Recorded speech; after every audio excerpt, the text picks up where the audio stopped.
So I'd like to start by just reading a statement, and then we'll open up to questions for either me or for the chief. On July 31st, 2023, the Rotterdam police were called to 1726 Greenpoint Avenue in the town of Rotterdam to check on the welfare of Skylar Pettit, date of birth 1/10/99. A 24-year-old woman who had not been seen or heard from in some time. Living at that residence with Skylar were her mother, Amber Geyer, and her boyfriend, Ricky Loika. At first, both of these people assured police that Skylar was fine.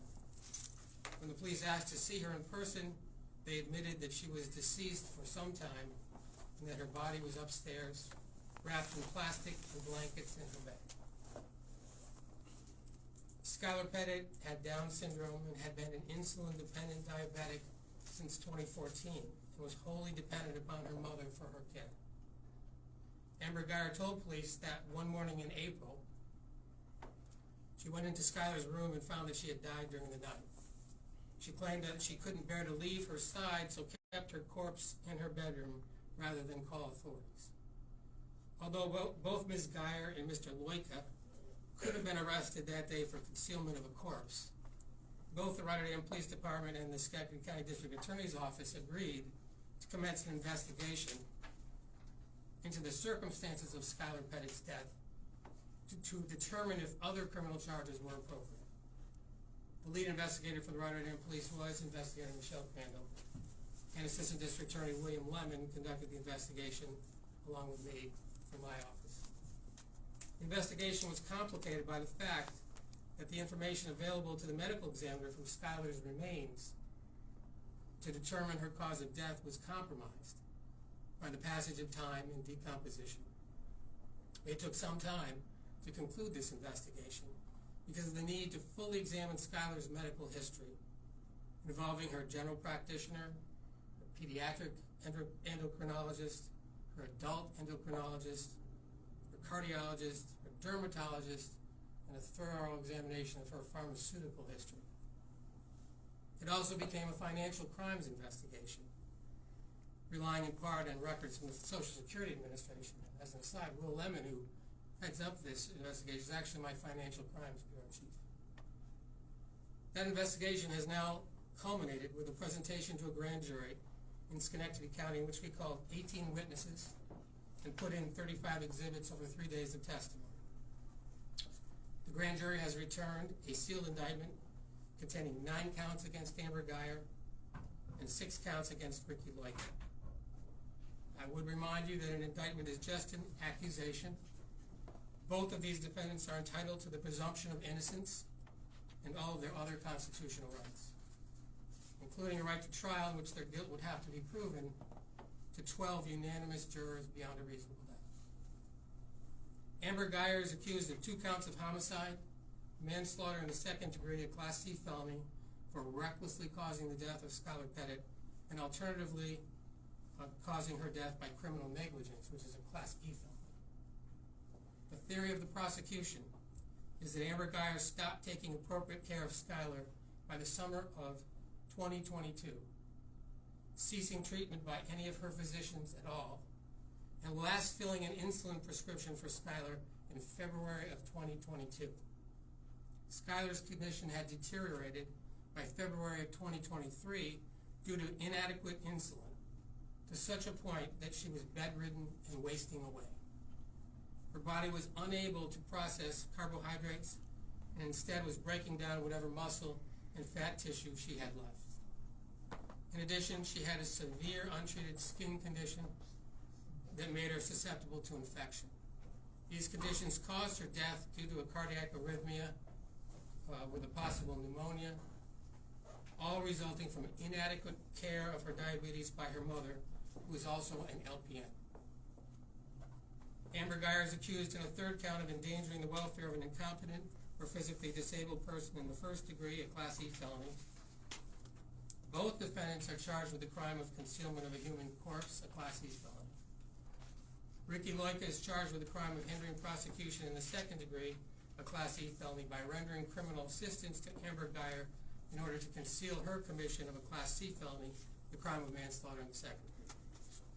Amber Geyer is charged with the crime of grand larceny in the 3rd degree, a Class D felony for stealing Skylar Pettit's SSI benefits from the time of her death, which we believe to have occurred in February of 2023, until her body was discovered by authorities in July of 2023, and those benefits were terminated.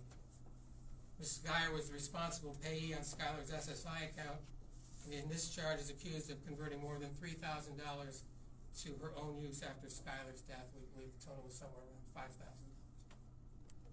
Finally, both defendants are accused of 4 counts of misdemeanor animal cruelty charges for harboring 4 Mastiff puppies, which they had bred for sale, in filthy and inhumane conditions, leaving the dogs in such a condition that they were unable to walk on a leash. I can talk about these charges, these indictments, because even though the indictment was sealed, it was open this morning. Judge Mark Caruso arraigned both defendants. Ricky Loico is represented by the public defender. PD Assistant Public Defender Michelle Walton here today. His charges are non-bail eligible, so he was released. He was released on conditions that he report to the probation department and obey whatever conditions they impose.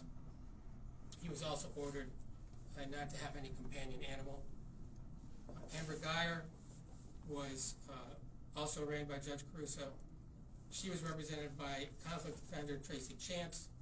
In her case, it is bail eligible. Death was caused. She's accused of causing death of Skylar. And Judge Caruso set bail at $150,000 cash, $300,000 bond, $1.5 million in partially secured bond. And so she was remanded to the Schenectady Correctional Facility. So that's an overview, folks, and I'd be happy to take questions. And as I said, Chief Brown will take some as well. Last year, I believe the medical examiner determined that Skylar's cause of death was natural causes. Has that changed given what you read in your statement today? It's changed in the sense that his diagnosis of the actual cause of death stands the same. He believed it was a cardiac arrhythmia. At that time, he still does. However, the investigation revealed much about the care that she was undergone, and certainly his opinion about what led to that mirrors what we're saying here today.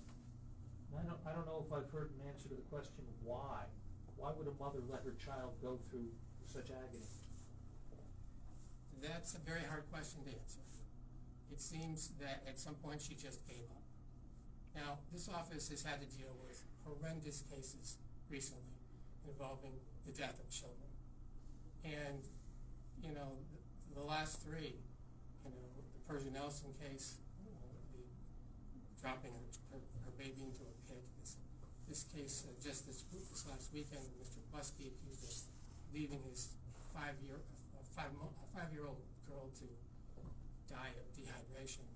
And this case, which was playing out in our office as those other cases were, we didn't know this because it happened in 23, but 9 months later we were in the grand jury hearing another case about a mother who just gave up on her child. I don't know what I can say about why that happened. I can tell you, for instance, prescriptions for insulin were free. So why did she stop filling them? I can't answer that question. And it's my understanding there's another child, or there was another child in that household? Yes, there was a 16-year-old child. Can you talk about that child's condition? Well, that child was mostly not even living at home. She was living at a friend's house, and she seems to be fine. One of the questions that Justine Briggs, who's the cousin of the victim, has been asking is, why did the investigation take so long? From my understanding, it's because of the multiple medical examinations. It was both a death investigation and a financial crimes investigation, which became an animal cruelty investigation. All of those things take time.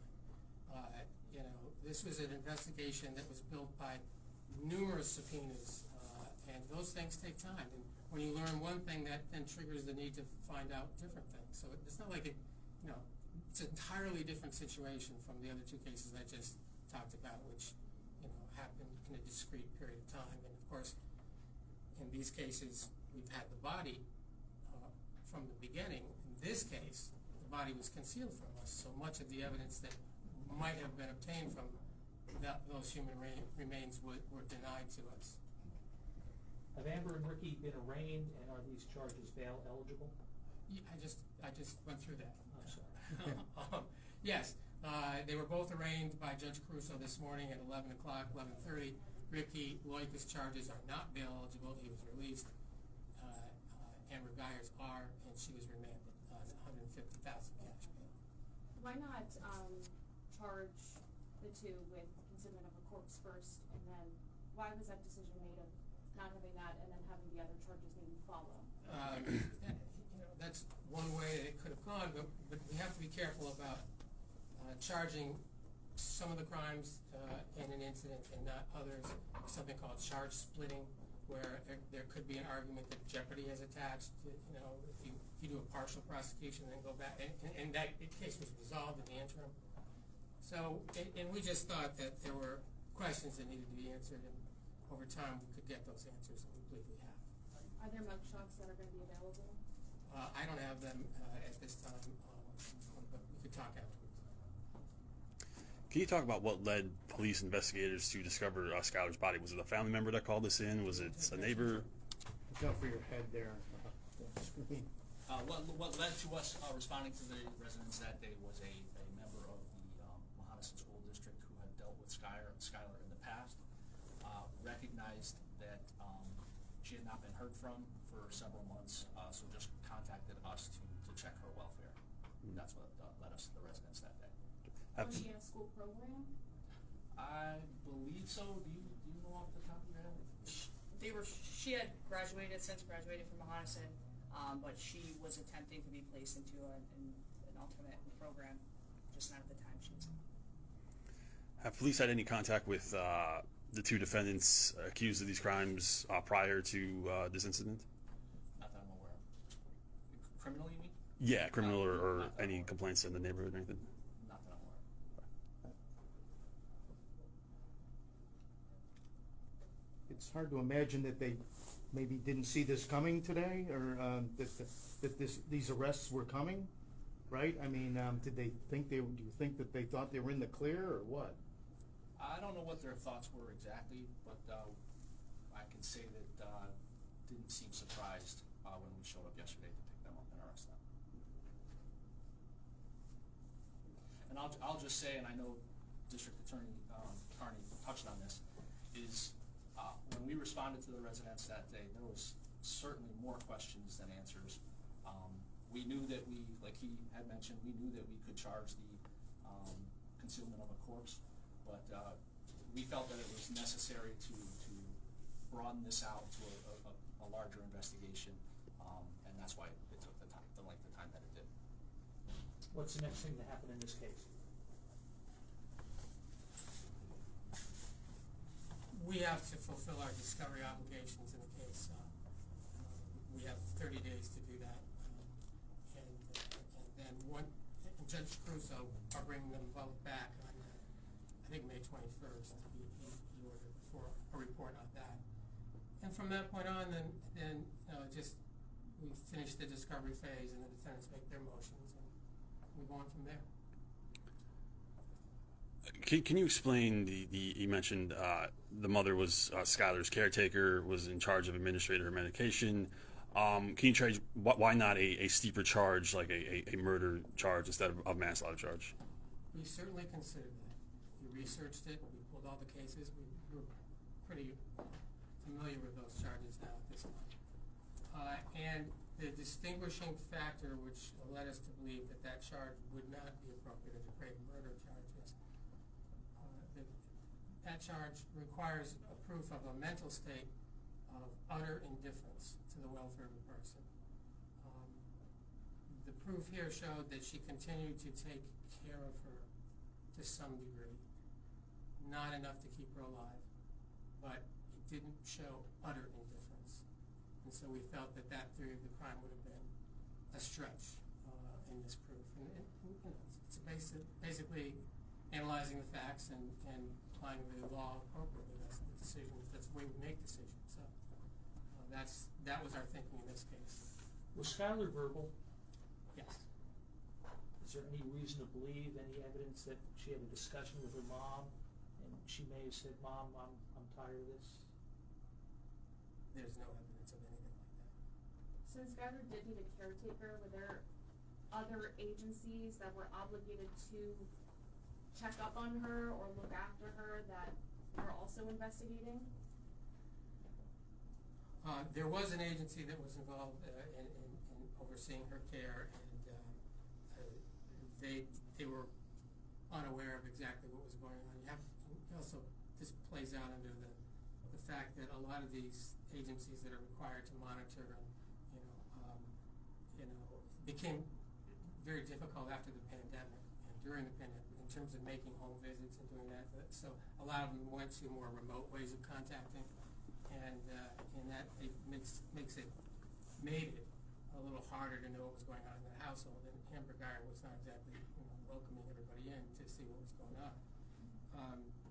I did want to make the point that these cases involving people doing horrendous things to their children, there are services available, and if people are overwhelmed by child care responsibilities, or in this case care of a dependent person, she could have gone to Adult Protective Service and said, I just can't take care of her anymore, and something would have happened to get her a placement. And the same with the children that have been abandoned and cruelly murdered. Just get help. If you reach the point where you can't take care, you can't do it anymore, don't let them die. Anything else? Well, we have any comments on the Busky case ahead of tomorrow? No, that's at the stage where we're still pre-grand jury investigating it. There's an agreed upon adjournment of the case tomorrow. Nothing's going to happen tomorrow, but we'll have more to say about it once we have dealt with it in more detail. And you mentioned Amber and Ricky. I believe that you said they were boyfriends. They were boyfriend. Do we know where Skylar's father is in all of this? I mean, is he? We certainly talked to him. He had a relationship with Skylar, which became diminished over the years. But there was a time when that he was very much in her life, and but she was always in Amber's care. He would visit regularly. That tapered off. Thank you. All right, thanks. Thank you.